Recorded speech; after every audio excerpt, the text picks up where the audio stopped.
Halo teman-teman, Assalamualaikum warahmatullahi wabarakatuh. Kami dari kelompok 3 ilmu komunikasi antar individu ingin menjelaskan atau mempresentasikan mengenai tugas dari kami dengan dosen pengampu Pak Imam Alfi, Esos IMSI. Kelompok kami terdiri dari Amriul Husna, Azra Naurah, Nurmela Nabila, dan Raidita Suci. Oke teman-teman, berikut penjelasannya. Simak baik-baik ya.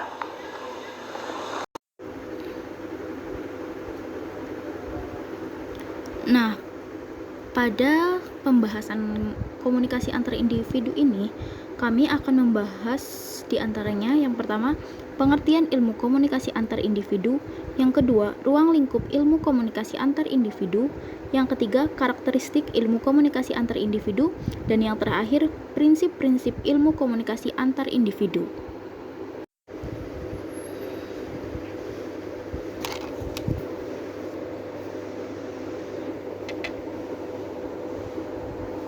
Di sini saya akan menjelaskan tentang pengertian ilmu komunikasi antar individu.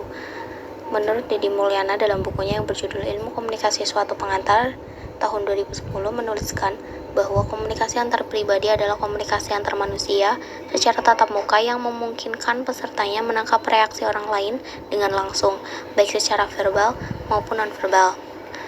Menurut Agus M. Harjana, berpendapat komunikasi interpersonal atau komunikasi antar individu adalah interaksi tatap muka antar dua atau beberapa orang di mana pengirim dapat menyampaikan pesan secara langsung dan penerima dapat menanggapi secara langsung pula.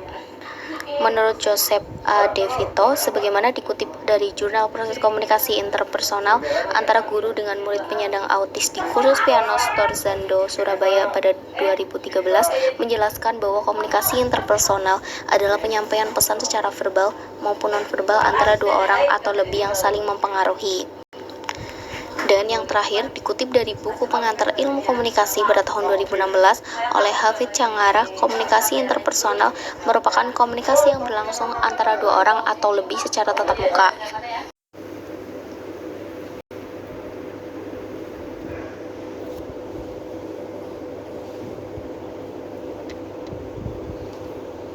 Materi selanjutnya yaitu ruang lingkup ilmu komunikasi antar individu.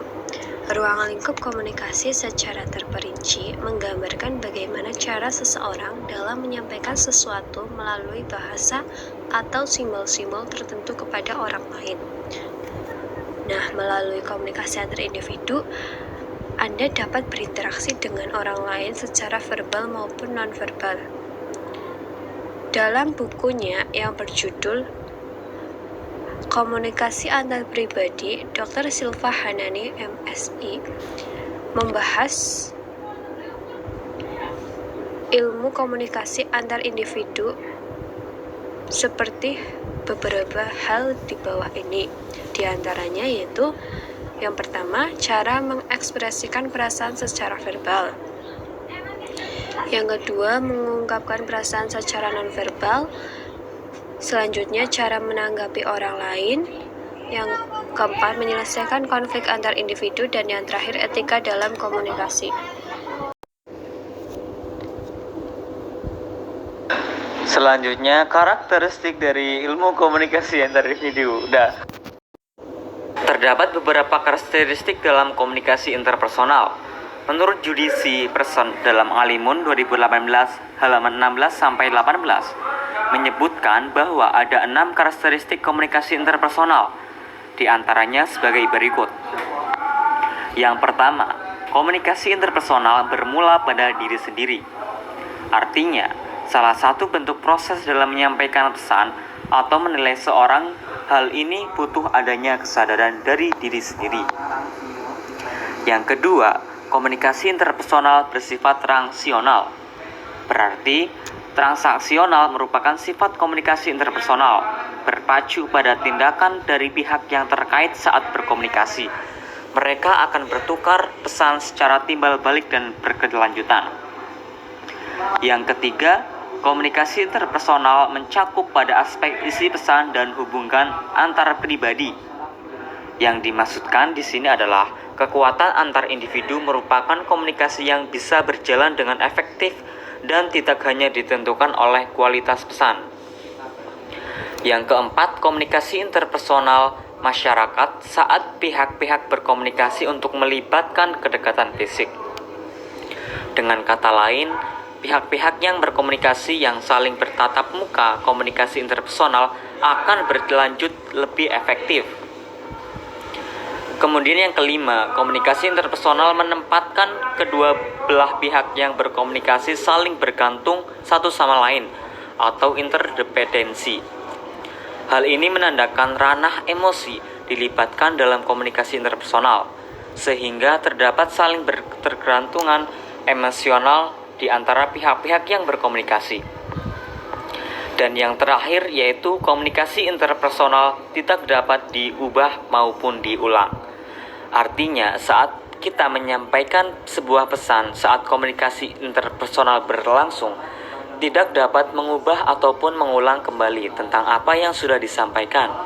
Hal ini perlu adanya kesadaran saat menyampaikan pesan, sehingga menciptakan komunikasi yang kondusif.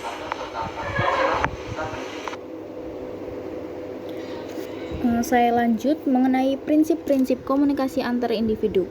Menurut Joseph A. De Vito, prinsip-prinsip komunikasi interpersonal adalah sebagai berikut.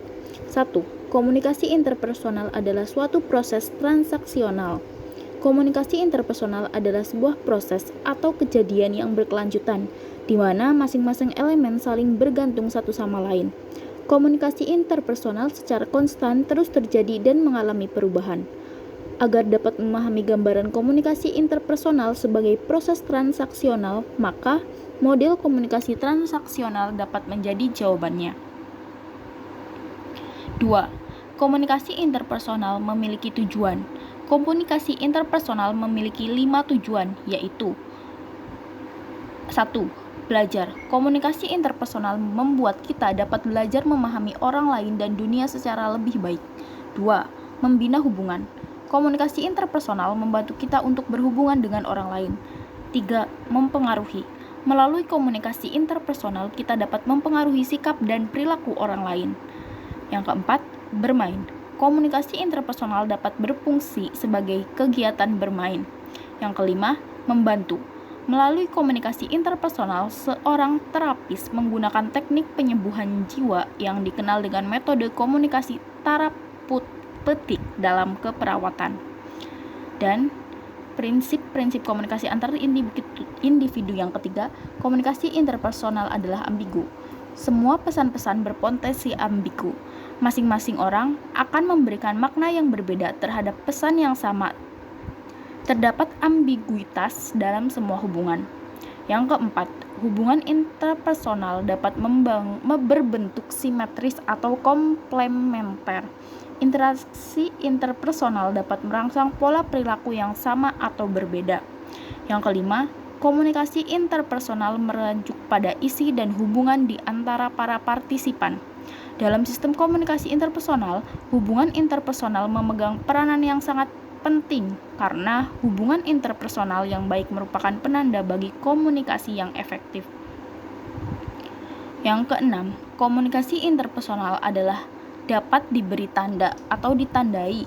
Karenanya, setiap orang memisahkan bagian-bagian komunikasi ke dalam stimuli atau rangsangan dan respon terhadap perspektif dasar yang dimiliki oleh masing-masing partisipan.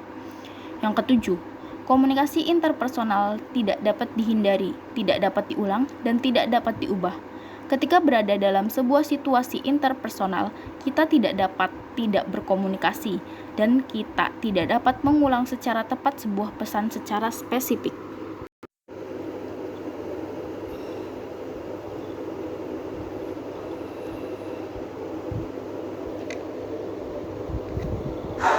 Oke, baik teman-teman, itulah penjelasan materi dari kelompok 3 komunikasi antar individu. Semoga materinya bermanfaat buat teman-teman. Kurang lebihnya minta maaf. Wassalamualaikum warahmatullahi wabarakatuh.